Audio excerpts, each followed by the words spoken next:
안녕하세요. 오늘도 사연살롱을 찾아주셔서 감사합니다. 결혼 2년 차에 이혼을 하게 된 여성이에요. 행동이나 생각을 함께하는 짝을 반려라고 하잖아요. 그래서 배우자를 흔히 반려자라고도 하는데요. 솔직히 저는 그 말에 동의 못하겠어요. 그렇게 따지면 지구상의 그 많은 사람들이 이혼을 했을 리가 없으니까요. 저도 한때는 제 남편이 겉으로 표현을 안 할 뿐이지 저와 한 곳을 바라보고 있다고 생각했어요. 표현이 서투른 속 깊은 남자라고 믿었으니까요.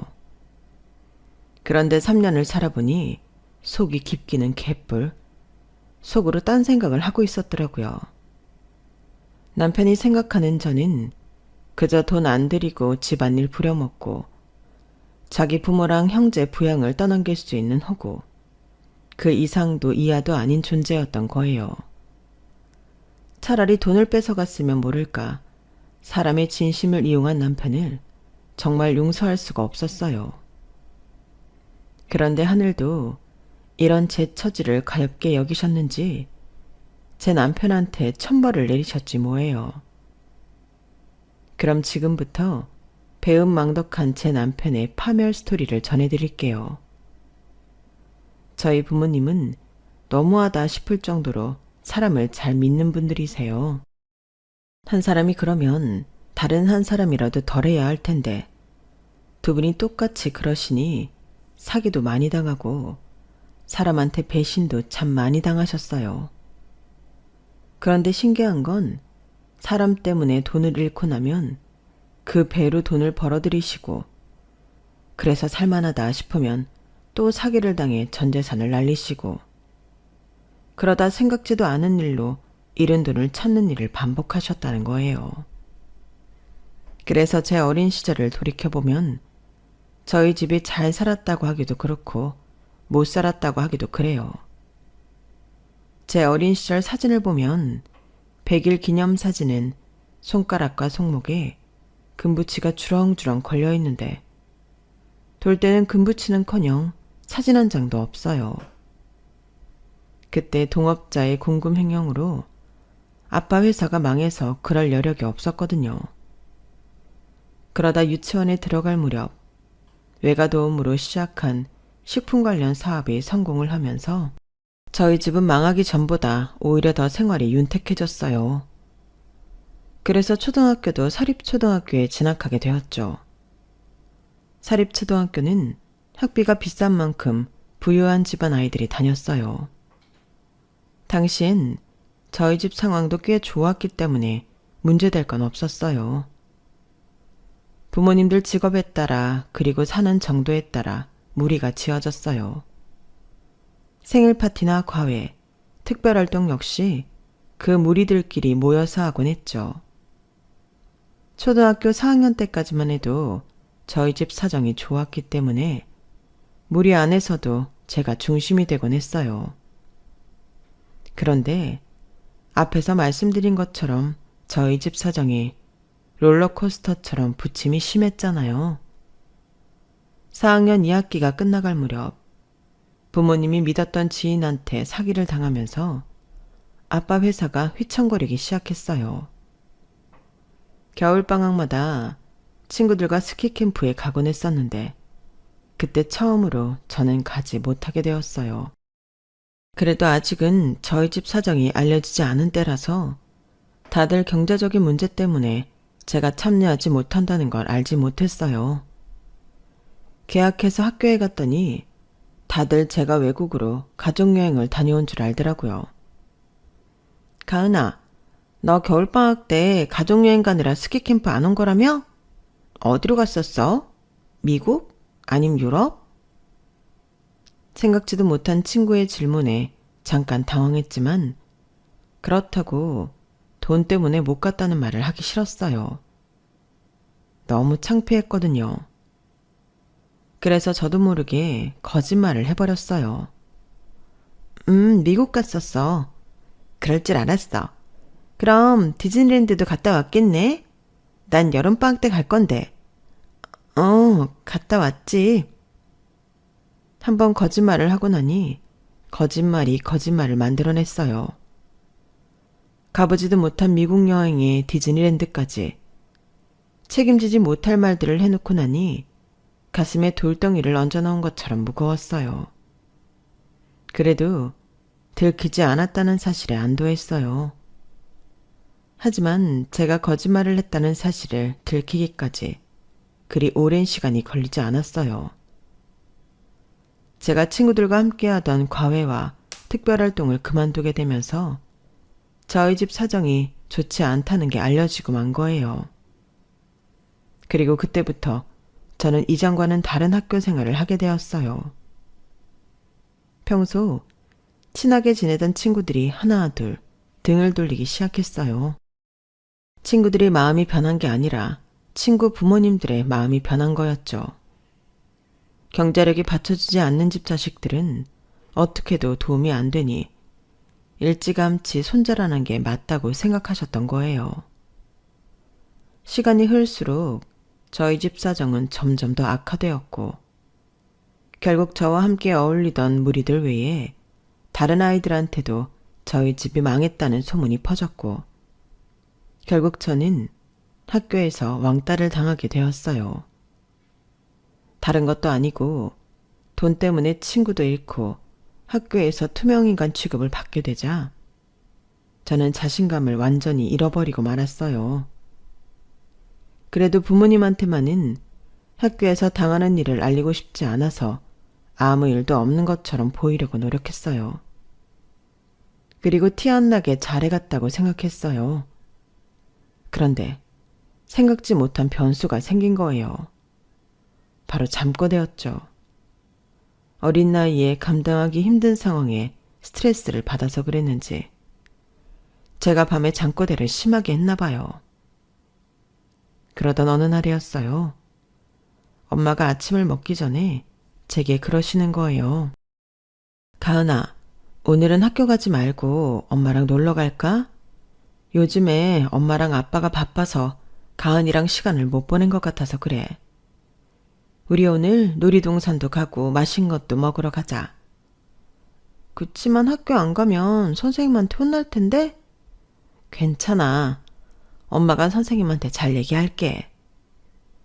그날 엄마와 저는 어린이 대공원에 가서 놀이기구도 타고 집안 사정이 어려워진 이유로 가보지 못했던 패밀리 레스토랑에 가서 스테이크도 먹었어요.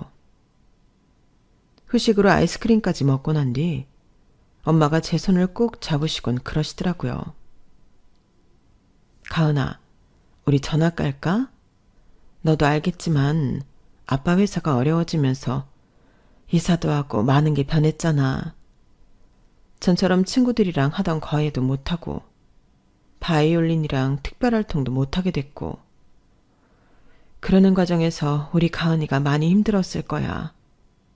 엄마 아빠가 그 생각을 못했어. 미안해. 엄마는 애써 눈물을 참으셨지만 저는 그러지 못했어요. 그동안 서러웠던 감정이 폭발해 주체할 수 없이 눈물이 흘러내렸죠. 엄마는 그런 저를 꼭 안아주시곤 등을 토닥여 주셨어요. 그리고 이틀 뒤 저는 전학을 가게 되었어요. 전학 간 학교에서는 저를 아는 친구들이 없었기 때문에 저희 집 상황을 아는 사람도 없었어요. 이제는 전처럼 친구들한테 무시당할 필요가 없었죠. 하지만 학기 초도 아니고 이미 무리가 지어져 있는 상황에 전학을 간 거라서 아이들과 쉽게 친해지지 못했어요. 더군다나 이전 학교를 다니면서 친구들한테 마음의 상처를 입은 터라 선뜻 마음을 열지 못한 것도 이유라면 이유였을 거예요. 저는 원래 리더십도 있고 활달한 성격이었지만 1년 가까이 힘든 일을 당하면서 성격이 많이 변해버렸어요. 내 앞에서 웃고 있는 친구들이 언제 또다시 싸늘하게 변할지 모른다는 걱정 때문에 먼저 말을 걸지도 못했고 제게 다가오는 친구들한테도 거리감을 두게 되었어요. 그러다 보니 아이들 사이에서 저에 대한 안 좋은 소문이 퍼지기 시작한 거예요. 전에 다니던 학교에서 사고를 쳐서 강제 전학을 한 게 아니냐. 그러니 사립학교에서 공립학교로 전학 온 걸 거다 등등. 저에 대한 확인되지 않은 헛소문이 만들어졌어요. 전 학교에서보다는 사정이 조금 나아지긴 했지만 여전히 저는 마음을 나누는 친구 하나 없이 외톨이로 남은 초등학교 생활을 끝냈어요. 중학교, 고등학교에 들어가고 나서도 사정은 달라지지 않았죠. 아빠 회사는 거의 파산 직전까지 가기는 했지만 다행히 해외에 수출 판로가 열리면서 기사회생을 하게 됐어요. 고등학교 1학년 2학기부터는 완전히 생활이 나아져서 전처럼 풍요로운 생활이 가능하게 되었죠. 덕분에 비싼 학원 수업과 과목별 과외도 받을 수 있어서 대학 진학을 하는데 많이 수월했어요. 대학에 진학한 뒤에는 호주로 어학연수도 다녀왔고 취업을 위한 스펙도 차곡차곡 쌓아갔어요. 어린 시절부터 워낙 롤러코스터 같은 경제 상황을 경험한 터라 언제 또다시 집안 사정이 어려워질지 몰라서 제가 빨리 취업에 성공해야 한다고 생각했어요. 그러니 대학 생활에 대한 여유 자체가 없었고 동기들과의 교류도 거의 없었어요. 그러다 보니 취업에 성공한 후에도 대학 동기나 선배의 도움을 받을 수가 없었어요. 한국 사회가 학연, 지연에 지대한 영향을 받는다는 걸 생각하면 엄청난 핸디캡이었죠. 그건 입사하고 얼마 안 돼서 바로 체감할 수 있었어요. 신입사원 연수가 시작되고 보니 상당수가 이미 각 부서의 대학 선배들을 통해 많은 정보를 얻은 상태더라고요. 아직 부서 배치가 되기도 전인데 각 부서 특징과 부서원들의 성향까지 다 파악하고 있었어요. 거기다 사교성이 좋은 신입들은 딱히 연줄이 없어도 스스로 친분을 쌓아가더라고요. 학창시절도 그렇겠지만 사회생활에서 인간관계가 얼마나 중요한지 실감이 나더라고요. 어린 시절 상처로 대인관계에 있어 폐쇄적인 저는 직장생활이 많이 힘들었어요. 입사 초기에도 그랬지만 입사 2년차가 되어가는 시점에도 달라진 건 없었어요. 그런데 그때 저희 부서에 새로운 인물이 나타난 거예요. 바로 미래의 제 남편이었죠.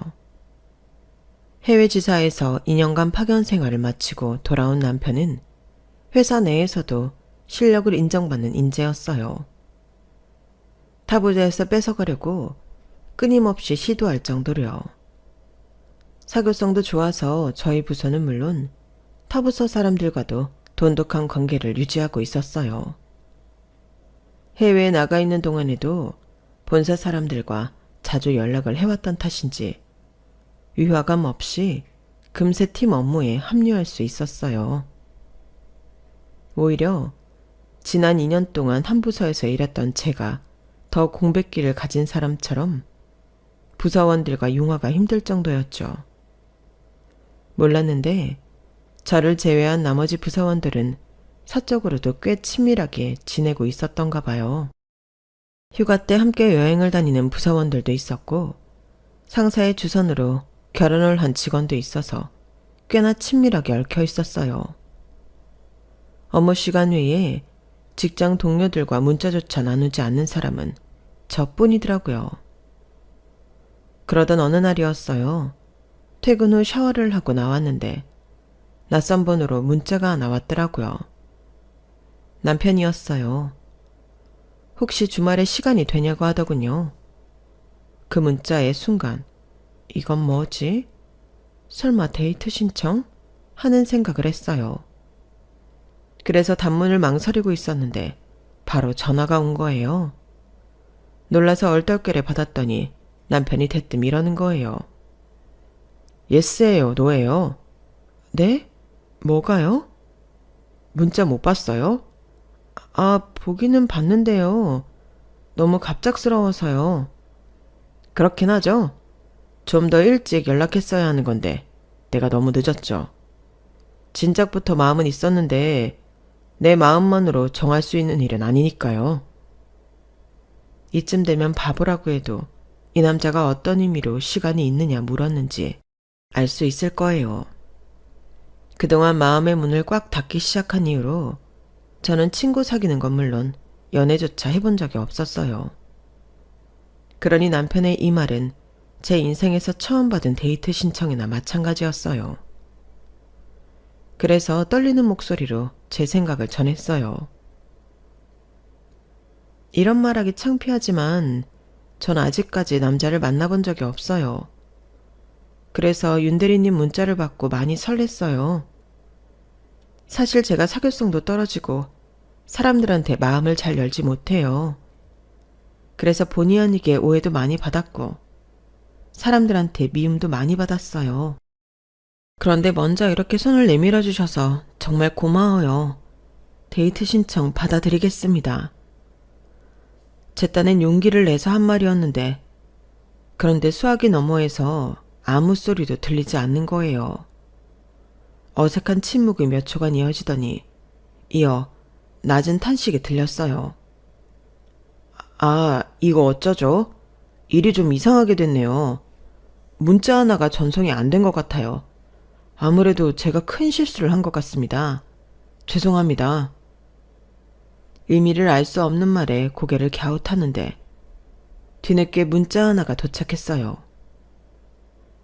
과장님 아버님 환갑연이 있대요. 시간 되는 사람들끼리 모여서 가기로 했는데 가은 씨도 갈 거죠? 문자를 확인하고는 너무 창피해서 얼굴이 화끈 달아올랐어요.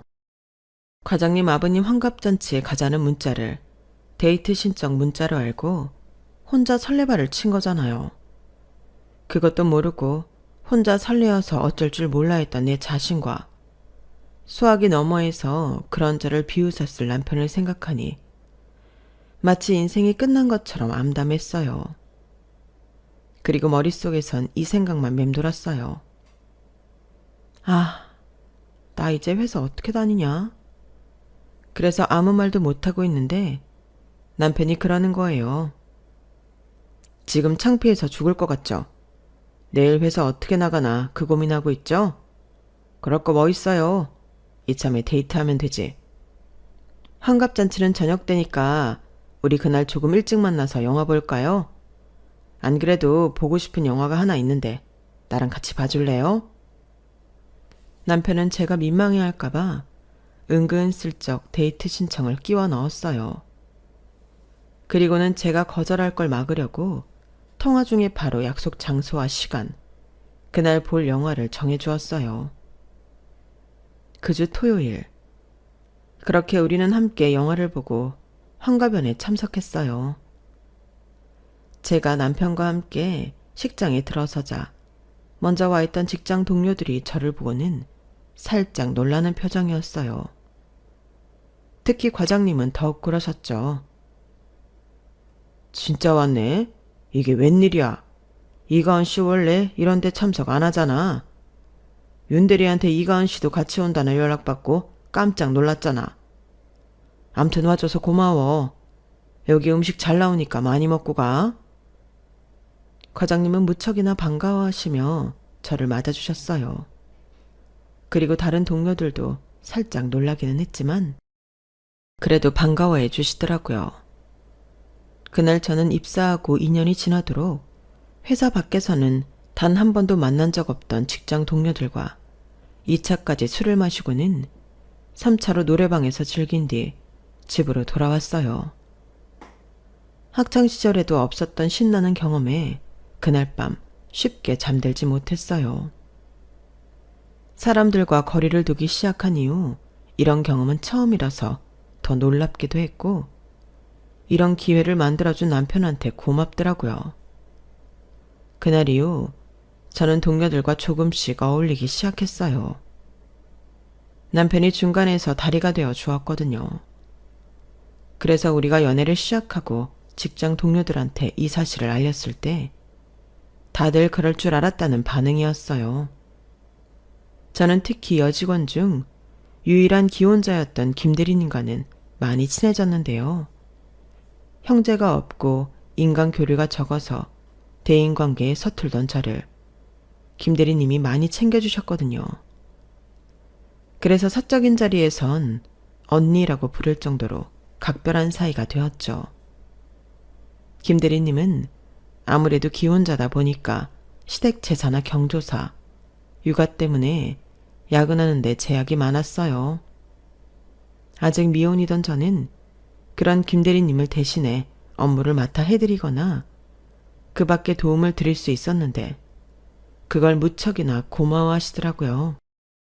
나 때문에 가은 씨가 피해도 많이 보고 매번 미안해.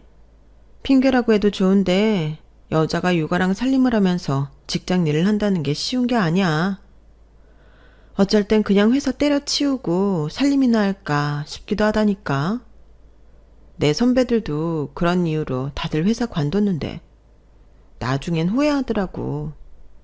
커리어 문제가 아니라 일단 생활 자체가 안 되거든.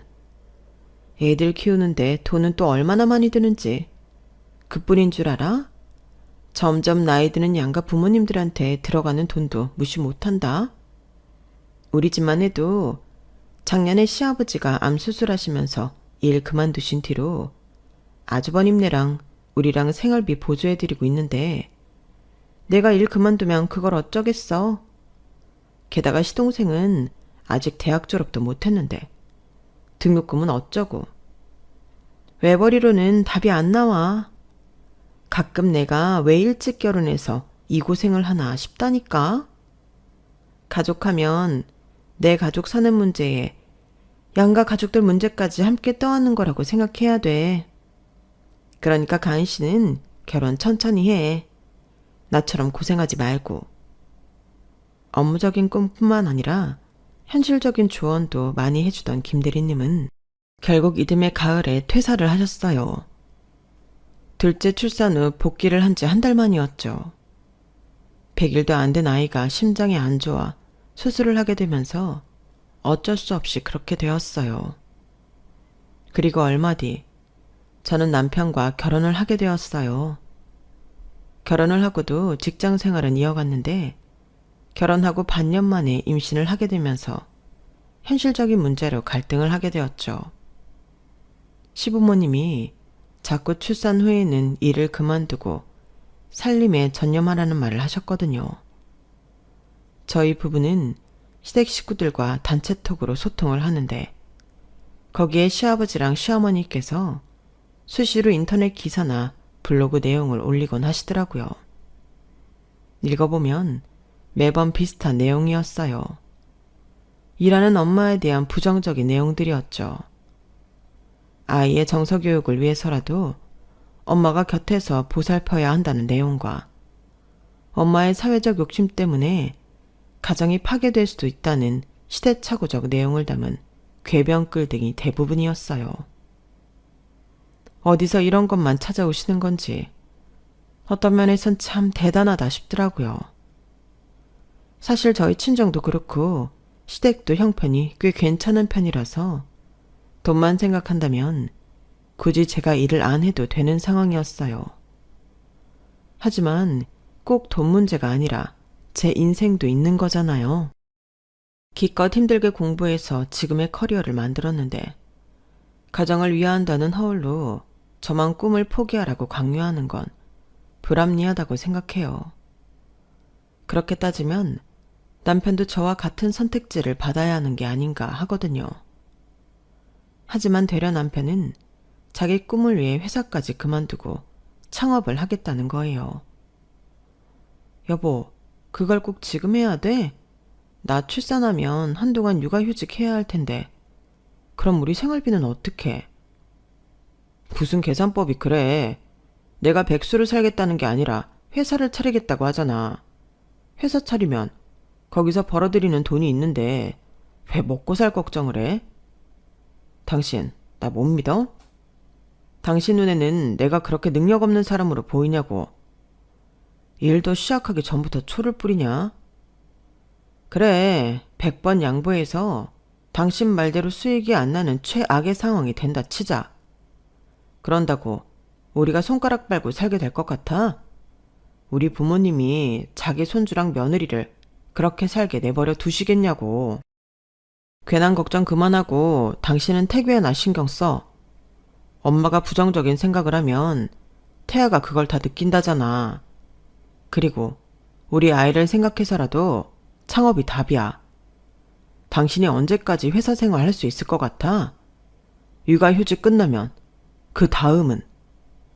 직장인 목숨이 파리 목숨이나 다름없는데 유부녀의 애까지 딸린 직원을 회사가 끝까지 책임져 주겠냐고. 정리해고니 희망퇴직이니 당하는 건 시간 문제야. 그래서 내가 더 회사를 차리려고 하는 거라고. 남편은 어떤 말도 들으려 하지 않았어요. 창업을 하되 재출산 이후로 시기를 좀 늦추라고 했지만 역시나 씨알도 안 먹히더라고요. 제가 임신한 사실을 알기 전부터 준비해온 거라며 끝까지 뜻을 굽히려 들지 않았어요. 결국 몇 달 뒤 남편은 퇴사를 했고 뒤이어 회사를 차렸어요. 뒤늦게 한 사실이지만 남편이 창업을 하는데 시부모님 돈과 더불어 제 친정 부모님 돈도 상당히 들어갔더라고요. 저희 부모님이 사람을 무턱대고 믿는 경향이 있잖아요. 이번에도 역시 사위의 가머니설에 홀라당 넘어가 버린 거였죠. 딸내미 속은 타들어가는 줄도 모르고 말이에요. 사업을 시작한 남편은 한동안 엄청 바쁘게 지냈어요. 전 직장에서 자신이 담당했던 거래처 대표들을 만나 영업을 하는 것까지 도맡아야 했거든요. 그래서 전보다 접대할 일이 많아서 술을 마시고 들어오는 날이 많았어요. 그렇게 시간은 흘러 재출산일이 되었어요. 미리 짐도 싸둔 터라 큰 걱정은 없었어요. 그런데 뭐? 출장을 간다고? 나 몸 상태가 아무래도 곧 출산이 임박한 것 같은데 혼자 어떻게 해? 나 무서워.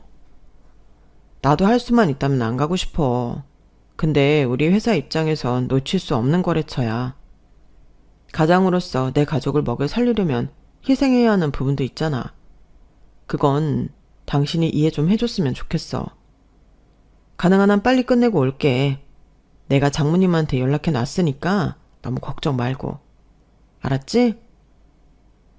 남편은 하필 제 출산일에 출상을 떠났어요. 해외 출장이라서 금방 끝난다고 해도 2, 3일은 걸리는 일정이라서 저는 친정 부모님과 함께 병원으로 향했어요. 6시간의 진통 끝에 출산을 하자 눈물이 차오르더라고요. 힘들어서 그랬는지 가슴이 벅차서 그랬는지 모를 정도로 정신이 없었어요. 남편은 해외에 있어서 아직 연락이 되지 않았어요. 친정 부모님과 시부모님, 시누이가 남편의 빈자리를 대신해 주었어요. 이틀 뒤 남편은 한국에 들어오자마자 병원으로 달려왔어요. 제 출산 소식에 서둘러 오느라 일정을 당겨서 그런가 많이 지쳐 보이더라고요. 며칠 사이 수염도 까칠하게 올라있고 잠도 제대로 못 잤는지 얼굴도 많이 초췌해 보였어요. 남편이 도착하기 전까지는 내심 서운한 마음이 있었는데 막상 이런 남편 모습을 보니 서운한 마음은 눅눅듯 사라져버렸어요. 남편은 조그마한 딸아이를 가슴에 안고 한참을 들여다보았어요. 눈, 코, 입 어느 곳 하나도 빠지지 않고 눈에 담겠다는 듯 말이죠. 비록 남편 없이 출산을 하느라 걱정도 많이 되고 서운한 마음도 들었지만 우리 딸아이가 어디 한 곳 이상 없이 건강하게 낳아줘서 너무나 감사했어요. 출산 후 육아휴직 기간을 다 채운 저는 다시 복직을 했어요. 예전에 김 대리님이 수없이 말해주었던 것처럼 육아와 직장 생활을 겸하는 건 정말 힘든 일이더라고요. 몸도 힘들지만 정신적으로 너무 스트레스를 많이 받아서 금방이라도 멘탈이 무너져 내릴 것만 같았어요. 그래서 주말에 딸아이를 엄마한테 맡기고 퇴직 후 전업주부를 살고 있는 김 대리님을 찾아갔어요. 심장이 안 좋아 큰 수술을 받은 둘째 아이를 위해 퇴사까지 한 김 대리님은 다행히 아이가 완쾌해서 지금은 집 근처에서 테이크아웃 전문 카페를 하고 계셨어요. 저는 카페에 도착해 김대리님을 보자마자 울컥해서는 어린애처럼 그동안 서러웠던 감정들을 쏟아냈어요. 김대리님은 그런 저를 토닥여주며 투정에 가까운 제 얘기를 싫은 내색 하나 없이 다 들어주셨어요. 오랜만에 편한 사람을 만나 수다를 떨고 나니 가슴을 옥죄던 힘이 풀린 기분이 들었어요. 그런데 그때였어요. 휴대폰에서 톡 도착음이 울리더니 액정에 톡 메시지가 떠올랐어요. 제가 톡 설정을 메시지가 도착하면 액정에 전체 내용이 오르도록 해놓았거든요. 톡을 보낸 사람은 신우이였어요. 저희 부부와 시댁 식구들로 구성된 단체방에 메시지를 올린 모양이더라고요. 그런데 그 내용이 조금 이상했어요. 단체방에 올릴 내용이 아니었거든요. 오빠, 올케 출산하던 날 오빠가 다경 언니네 아빠 장례식에서 상주 노릇하고 있었다는 게 사실이야? 올케가 알면 어쩌려고 그래. 미치지 않고서야 와이프가 애 낳는데 헤어진 전 여친 아빠 장례식장 뭐하러 가? 암튼 올케 모르게 조심해. 김대리님과 저는 그 문자를 함께 보았어요. 둘이곤 둘 다 충격에 빠져서 아무 말도 못하고 서 있었죠. 방금 내용 뭐야? 가은이 너 출산할 때 윤대리가 전 여친 아빠 장례식에서 상주 노릇 하고 있었다 그랬지? 어머 세상에 가은아. 카톡 들어가서 메시지 내용 다시 확인해봐. 얼이 빠져있던 저는 김대리님 말에 얼른 톡에 들어가 봤어요. 그런데 그 사이 신우이가 메시지 내용을 지웠더라고요. 단체방에 올린 사실을 뒤늦게 알고 전송 취소를 한 모양이었어요. 이야, 웃기는 인간이네? 아니, 생각이 있는 사람이 없는 사람이야? 다른 날도 아니고 와이프가 출산하는데 전 여친 아빠 장례식에 가? 그것도 상주까지? 가은아, 너 괜찮아? 아니요, 안 괜찮아요. 지금 너무 화가 나는데 어떻게 해야 될지 모르겠어요. 언니, 나 어떻게 해야 돼요? 그러자 김대리님은 잠시 생각을 하더니 진지하게 물었어요. 먼저 이것부터 정해. 너 남편이랑 살 거야 말 거야? 그걸 정해야 방법을 찾지. 솔직히 마음 같아선 당장 헤어지고 싶었어요. 하지만 딸아이를 생각하면 섣불리 결정을 내리기가 힘들더라고요. 외도를 했다는 확실한 증거가 있는 것도 아니고 전 여자친구 아버지 장례식장에서 상주 노릇한 걸로 이혼까지 하기는 무리가 있었으니까요. 그래서 일단은 남편이랑 얘기를 해보기로 했어요. 그런데 석고대죄를 해도 모자랄 판에 남편이 선을 넘더라고요. 뭐? 이혼을 하자고? 내가 먼저 이혼 얘기를 꺼내도 모자랄 판에 되려 당신이 나한테 이혼 요구를 해? 당신 제정신 아니구나. 그 여자가 그러래? 자식도 버리고 자기한테 오라고. 그 여자가 그러더냐고. 말해보라고. 여기서 왜 다경이 얘기가 나와? 다경이는 아무 죄 없어. 이건 어디까지나 내 결정이야. 난 다경이가 변심해서 날 버린 줄 알았는데 그게 아니었더라고. 우리 어머니가 나한테 거짓말을 했던 거야. 그걸 알자마자 난 당신이랑 헤어질 결심을 했어. 우리 부모님이 그렇게 반대만 안 하셨어도 난 진작에 다경이랑 결혼했을 테니까. 그러니까 우리 헤어지자. 충격적인 그 말에 한숨만 났어요. 남편은 집안의 반대 속에 여자친구와 사귀어 왔는데 여자친구가 변심을 하면서 헤어지게 됐다더군요. 그 충격에 해외 지사로 자원해 한국을 떠났다가 돌아와 저와 결혼을 했던 거예요. 그런데 제가 출산을 하기 얼마 전 지인을 통해 전 여친이 변심해 자신을 떠난 게 아니라는 걸 알게 됐고 이후 저를 속인 채 만남을 지속했더라고요. 저와 이혼하고 둘이 결혼하기로 약속까지 했다나요? 그러니 당연하다는 듯 전 여자친구 아버지 장례식장에서 상주 노릇까지 했던 거예요. 어린 시절 느꼈던 인간에 대한 배신감을 세월이 흘러 내 남편한테 또다시 느끼게 될 줄은 몰랐어요. 자신의 유책 사유를 밝히면서까지 당당하게 이혼을 요구하는 뻔뻔함엔 치가 떨릴 정도였어요. 당신이 원하는 게 이혼이라면 난 절대 이혼 안 해줄 거야. 내가 하고 싶다는 마음이 들 때 그때가 우리가 이혼하는 날이야.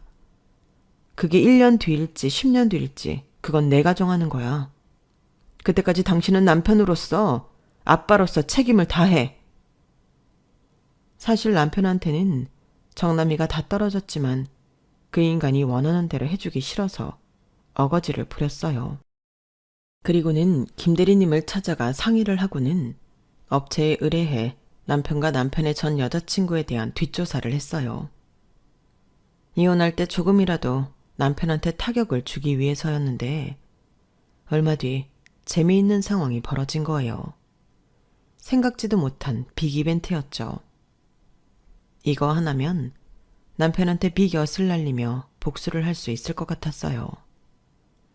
그래서 남편한테 이혼을 조건으로 걸고 마지막으로 지인 결혼식에 함께 참석해달라고 했어요. 결혼식만 같이 가주면 이혼하기로 한 약속 꼭 지켜.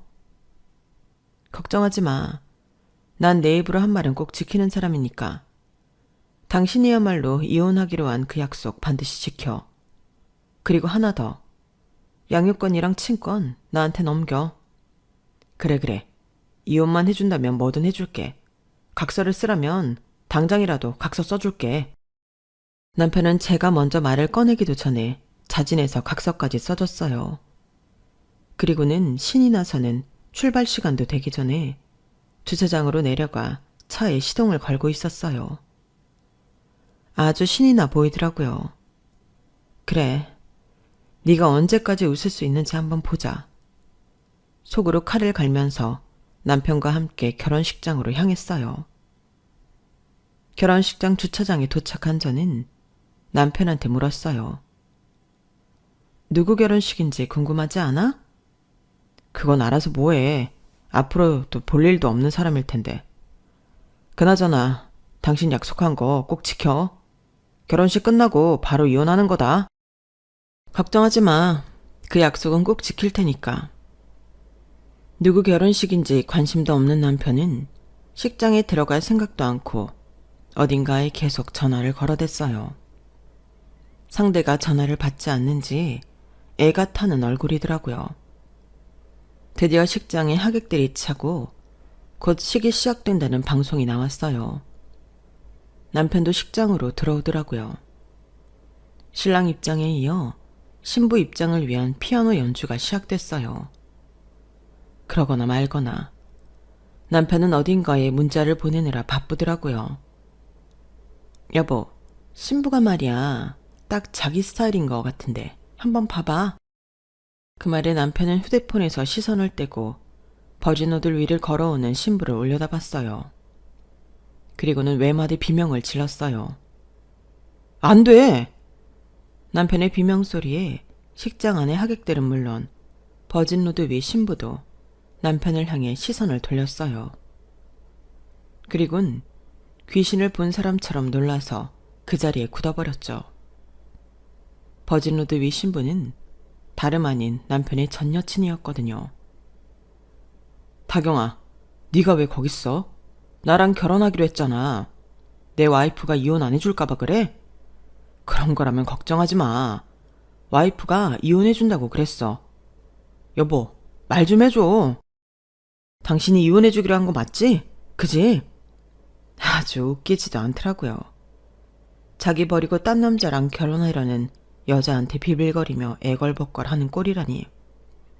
남편은 말 좀 해달라고 자꾸 닥달했지만 저는 이 인간 똥줄 타라고 일부러 대답을 안 해줬어요. 하지만 가정 있는 남자 흔들어서 단물 빼먹고 버리는 여우 같은 년도 도저히 용서할 수가 없었어요. 그래서 보란듯이 한마디 해주고 나왔어요. 여자한테 홀려 가정도 버리겠다는 놈이나 자식까지 있는 유부남이랑 붙어먹다가 단물 빠지니까 버리는 년이나 똑같은 것들이 놀고들 있다. 니들 문제는 니들 둘이 알아서 해. 나한테까지 더럽게 똥물 튀기지 말고. 제가 결혼식장을 빠져나오는데 안에서는 아주 난리가 나버렸어요. 자기를 버리지 말라고 울며불며 매달리는 남편과 그런 남편과 손절하려고 스토커라며 경찰을 불러달라고 외치는 전 여자친구. 이게 무슨 개망신이냐며 주저앉아 울부짖는 신랑 측 어머니까지. 아주 난리도 아니었어요. 그러거나 말거나 저는 알 바 아니었어요. 금이간 쪽박은 내 발로 깨버리고 최대한 내가 챙길 수 있는 거를 긁어 모으는 데 집중했어요.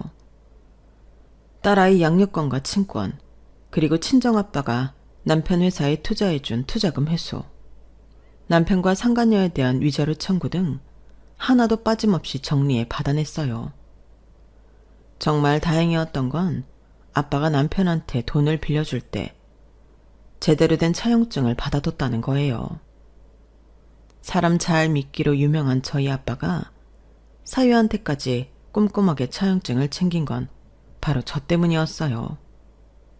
아빠가 사기를 당해 회사가 휘청거렸을 때 제가 학교에서 당했던 일을 엄마한테 전해 들으시고는 정신을 바짝 차리게 되셨거든요. 결국 이혼으로 자식도 잃고 회사도 잃게 되었어요. 남편 말이죠. 거기다 신랑 모친이 결혼식이 파투가 난 거에 대한 손해배상 및 상간남 위자료 청구 소송까지 당하게 되었어요. 시어머니는 시어머니대로 남편의 전 여자친구에 대해 소송을 걸었죠. 아주 끝나는 순간까지도 난장판이었어요. 현재 저는 딸과 함께 친정에서 살고 있어요. 제가 직장 생활을 해야 해서 엄마가 제 딸을 봐주고 계시거든요. 부모님께서는 이혼하고 돌아온 제게 화를 내기보다는 위로를 해주셨어요. 그리고는 우리 모녀의 든든한 버팀목이 되어주셨죠. 그러면서 한편으로는 걱정을 하셨어요. 제가 이 일로 인해 또다시 사람에 대한 마음을 닫을까 봐서요. 하지만 그런 걱정은 하지 않으셔도 될 거예요. 저는 사람한테 배신을 당한 게 아니라 인간 같지 않은 거한테 배신을 당했을 뿐이니까요. 그러니 더는 전처럼 마음의 문을 닫을 이유가 없는 거죠. 앞으로는 어떻게 하면 딸아이와 함께 행복하게 살 수 있을까? 그 한 가지만 생각하려고 합니다. 지금까지 제 사연을 들어주셔서 감사합니다. 저희 부모님과 제 딸과 함께 잘 살 수 있도록 응원해주세요. 항상 건강하시고 행복하세요. 여러분, 사연 댓글에 응원과 현명한 조언 부탁드려요. 좋아요와 구독은 저에게 큰 힘이 됩니다. 오늘도 좋은 일 가득하세요.